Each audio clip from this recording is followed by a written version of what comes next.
कि पिछले 10 सालों में ऑफिशियल डेटा के हिसाब से कश्मीर की पॉपुलेशन 14,11,000 बढ़ी है। पिछले 10 साल में कश्मीर की पॉपुलेशन 14,11,000 बढ़ी है। ये एक $1 मिलियन क्वेश्चन है। मैं इस पे कोई ज्यादा तबसरा नहीं करना चाहता क्योंकि और भी कंक्लूजन मुझे बताने हैं, लेकिन ये बता के मैं आपके सामने ये रखना चाहता हूं किस तरीके का फ्रॉड जम्मू पे फिर से परपेट्रेट करने की कोशिश की जा रही है।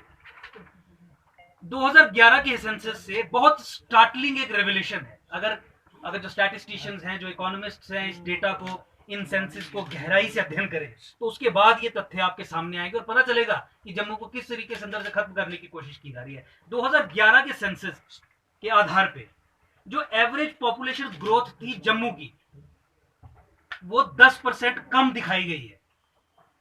1971 और 2001 के बीच में 1971 और 2001 के बीच में सेंसस के हिसाब से जम्मू की जो पॉपुलेशन ग्रोथ थी वो 31% थी, और 2001 और 2011 के बीच में 2011 के सेंसस के आधार पे इन्होंने इसे 10% कम करके 21% पे ला दिया।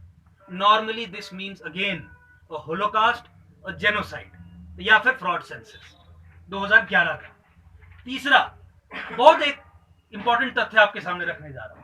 सब जानते हैं कश्मीरी हिंदुओं का और सिखों का जेनोसाइड हुआ 1990s में कश्मीर में। 5 लाख लोग वहां से बाहर निकले, पलायन हुआ, रेप हुए, उनके बलात्कार हुए, जेनोसाइड, होलोकास्ट, मर्डर्स, मास मर्डर्स हुए, उनके मंदिरों को, गुरुद्वारों को निशाना बनाया गया। 1991 के बाद अगर 5 से 10 लाख लोग कश्मीर वैली से निकलते हैं तो मेरा सवाल यह है कि क्या कश्मीर वैली की पॉपुलेशन बढ़नी चाहिए या कश्मीर वैली की पॉपुलेशन घटनी चाहिए? लेकिन 2011 के सेंसस के रिकॉर्ड में अगर आप जाएंगे तो उसमें यह दिया गया है तो उसमें जो तथ्य आए हैं उसके आधार पर जो हमने कंक्लूजन निकाला है वो आपके लिए पढ़ दूं। And I quote, due to migration within and outside the state on account of Hindu and Sikh genocide in Kashmir, the percentage growth in Kashmir's population should have been lower, but it grew by 26% post 1991। 2011 के census के हिसाब से जहां पे population growth कम होनी चाहिए थी 1991 के बाद, क्योंकि लाखों लोगों को वहां से घर छोड़ के जाना पड़ा, इन्होंने दिखाया कि कश्मीर की पॉपुलेशन 26% बढ़ी है उस समय कालखंड में। Census figure show that the difference between population and Jammu increased by 44% between 2001 and 2011.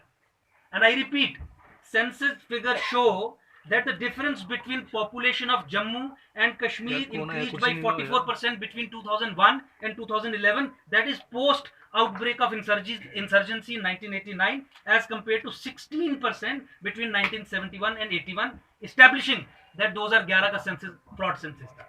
1971 और 81 के बीच में जो पॉपुलेशन ग्रोथ है vis-a-vis जम्मू एंड कश्मीर वो केवल 16% थी, लेकिन इंसर्जेंसी के बाद वहां से लोग पलायन कर गए, उसके बावजूद भी 16% से डायरेक्टली आके 44% पर ये बता रहे हैं कि इस दौरान 44% का जो डिफरेंशियल है वो आ गया। ये एस्टैब्लिश करता है कि 2011 का सेंसस फ्रॉड था। बिटवीन 1981 एंड 2011, 1981 और 2011 के बीच में the population of Muslims as percentage of the total population increased by 4.12%, and while that of Hindus, Sikhs, Buddhists, Jains, Christians, जो यहाँ की एक्चुअल माइनॉरिटीज हैं जिनको उनके माइनॉरिटी राइट्स नहीं दिए जाते डिस्पाइट सुप्रीम कोर्ट जजमेंट, उनकी पॉपुलेशन के बारे में सुनना चाहेंगे आप? ये घटी है, मैं कर रहा हूं रिपीटिंग, 0.27% घटी है। ये लोग कहां गए? क्या इनका धर्मांतरण करवा दिया गया? क्या इनको कन्वर्ट कर लिया गया? क्या इनका मर्डर कर दिया गया? क्या इनका होलोकास्ट कर दिया गया, मार दिया गया, भगा दिया गया? क्या कर दिया गया? 2011 का सेंसस किस तरीके से इन डेटा को जस्टिफाई करता है? मैं फिर से आपके लिए रिपीट कर दूं, बिटवीन 1981 एंड 2011, 1981 और 2011 के बीच में मुसलमानों की पॉपुलेशन जम्मू कश्मीर में 4.12% बढ़ी है। नॉन मुस्लिम्स जितने भी हैं उनकी पॉपुलेशन इस कालखंड में 4.27% कम हुई है। मेरा सवाल यह है, ये लोग कहां हैं? ये लोगों को इलेक्शंस की कोई जरूरत नहीं आने वाले 3-4 सालों में। मजे से 2021 के सेंसस करिए, उसके आधार पर डिलिमिटेशन करिए ताकि जम्मू संभाग से जम्मू का चीफ मिनिस्टर बन सके, जम्मू की विधानसभा में जम्मू के लोगों की प्रोपोर्शनेट और इक्विटेबल रिप्रेजेंटेशन हो, उसके बाद ही यहाँ पे न्याय कायम होगा। नहीं तो फिर एक और रेवोल्यूशन, एक और जंग के लिए भारत सरकार को तैयार रहना पड़ेगा।